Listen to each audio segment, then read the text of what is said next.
Hey guys, welcome back. We're going to go over a cheat sheet for simple harmonic motion right now. So what do we have to have for simple harmonic motion? We have to have three things. We have to have a restoring force.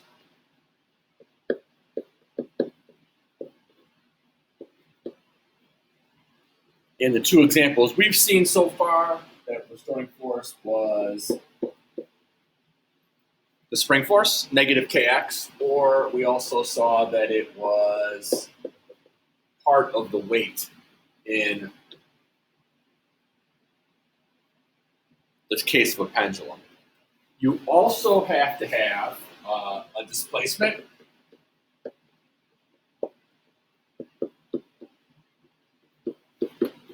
that is proportional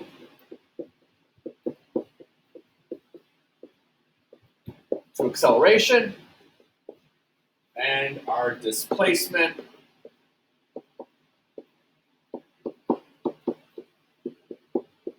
and acceleration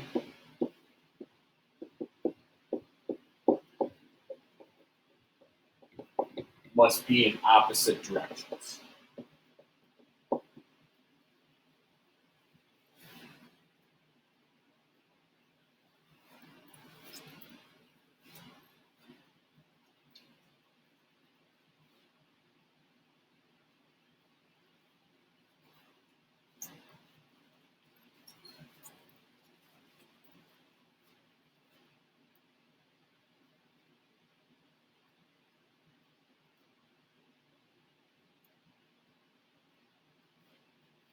All right, so what is this equation for Hooke's law? The equation for Hooke's law is f of s equals negative kx, or the absolute value of f of s is equal to k absolute value of x. Again, that negative is because it's a restoring force and it's always in the opposite direction. What is the equation for the period of a mass spring system? This is T of S is equal to 2 pi m over k. So what things will affect the period of the mass spring system? It's going to be your spring force constant, K.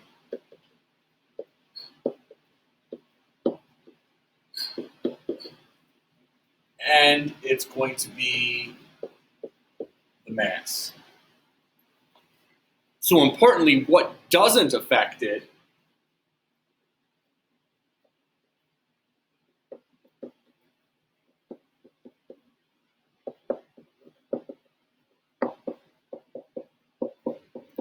the displacement, and the big one that makes it different than a pendulum is gravity, as I tried to show you guys in that simulation.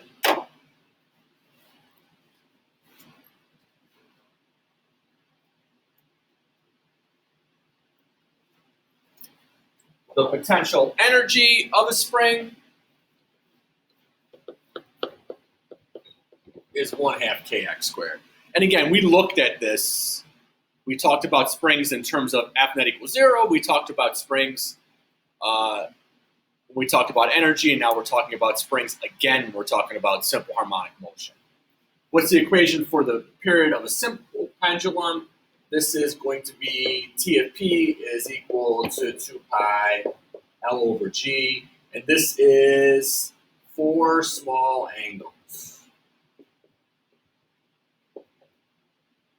So what's going to affect a pendulum? Its length, which is going to be the distance from a fixed point to the center of mass, and gravity, or lack thereof gravity. Why is this formula valid for small angles? We made assumptions. One, we made the assumption that sine of theta is approximately theta. That works for small angles.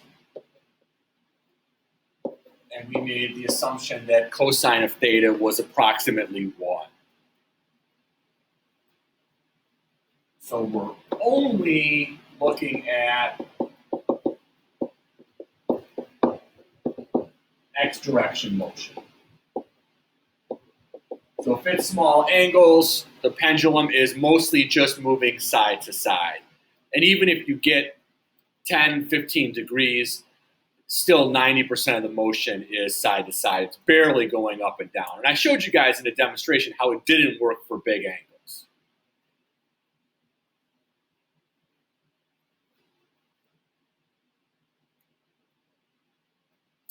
The formula that relates period and frequency is going to be T is 1 over F. For the most part, T is measured in seconds. Frequency is measured in second inverse, which is also hertz.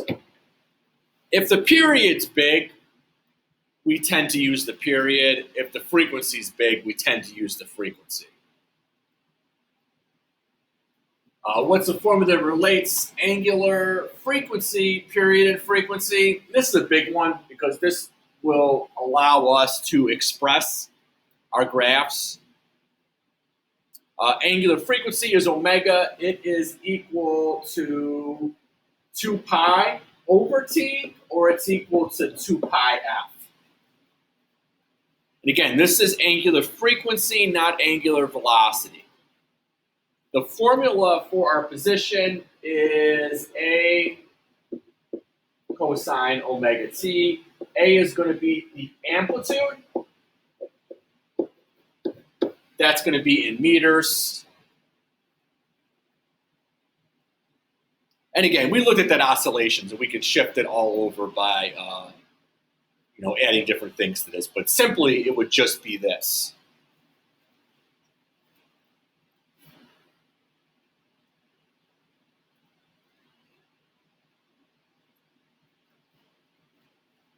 All right, so we're going to go from distance to velocity to acceleration. This is something I want you guys to be comfortable with, whether you're a calculus student or not. It'll be good practice for you if you are a calculus student just by taking the derivative. So we're going to start off with our position, which is going to be A cosine omega t. Now, sometimes they use sine, and I've explained it to you. For us, it makes sense to use cosine because if I'm starting a measurement, I'm probably going to start by displacing it and then releasing it. It doesn't make a lot of sense if I'm going to release it, then start timing it as it gets to the equilibrium position, where in all of our instances, that's when it's moving the fastest. That'd be the hardest place to time it.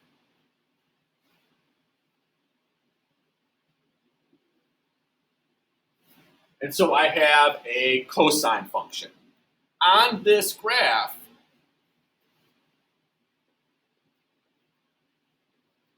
we're starting at an amplitude of A.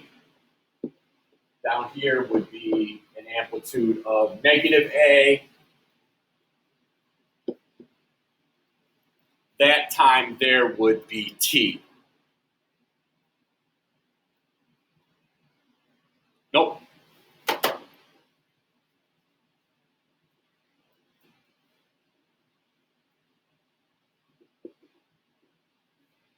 That time there would be T.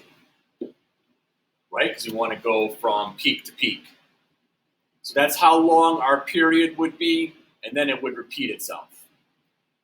All right, so if you haven't taken calculus, how do we go from position to velocity?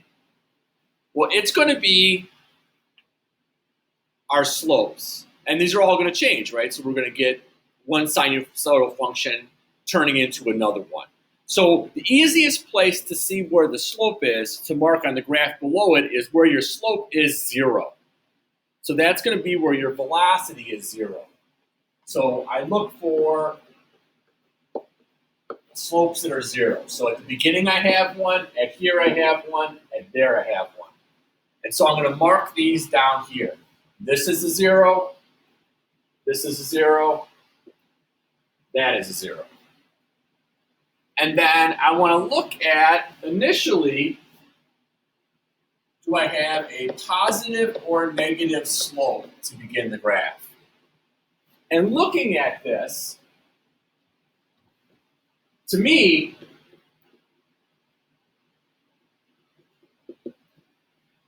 it goes from 0 to negative. So that means that I'm going to end up with a graph that looks like this. Again, on this graph, this is going to be T. Now, this is going to have a different amplitude, which if you're not in calculus, you don't need to know. But our amplitude now is going to be minus A omega and A omega. So if you are in calculus, we can get our velocity by taking the derivative of the position with respect to time. So taking the derivative of this with respect to time is going to give me negative A omega sine omega t. All right, to go from velocity to acceleration, it's also going to be the slopes. Again, it's easiest to look where there's 0. And so I'm just going to put points down where there's 0. And then again, I want to look at what is my initial slope. And my initial slope in this case, this would be a negative slope. So that means that I start at negative and go towards 0. So that means that I'm going to start down here.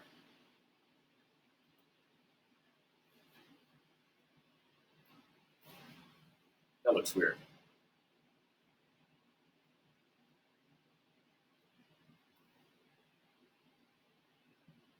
I stretched that out a little bit. And again, this is going to be negative A omega squared. This is going to be A omega squared. And again, acceleration is going to be the derivative of velocity with respect to time. So our acceleration is going to be negative A omega squared cosine omega t. And so we have a negative cosine graph. All right, our kinetic energy. Kinetic energy is going to be 1/2 mv squared. The thing that's going to be different is that you can't have negative kinetic energy, but where your velocity is 0, your kinetic energy is 0. So I'm going to mark those spots.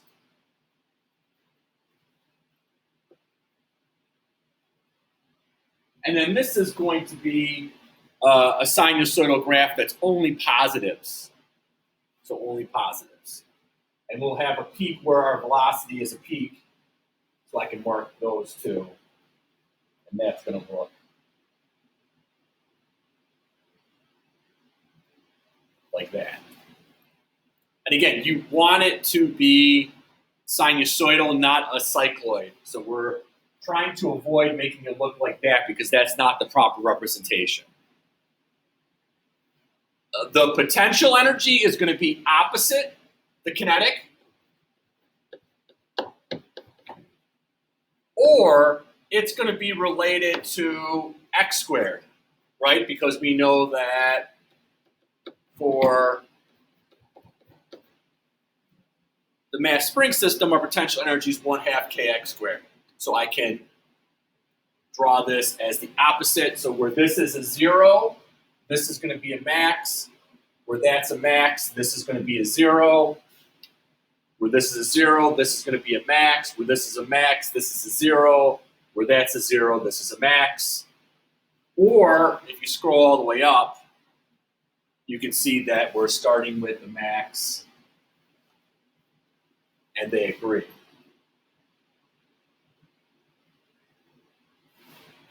These two graphs together, if you have no non-conservative forces, should add up to a straight line.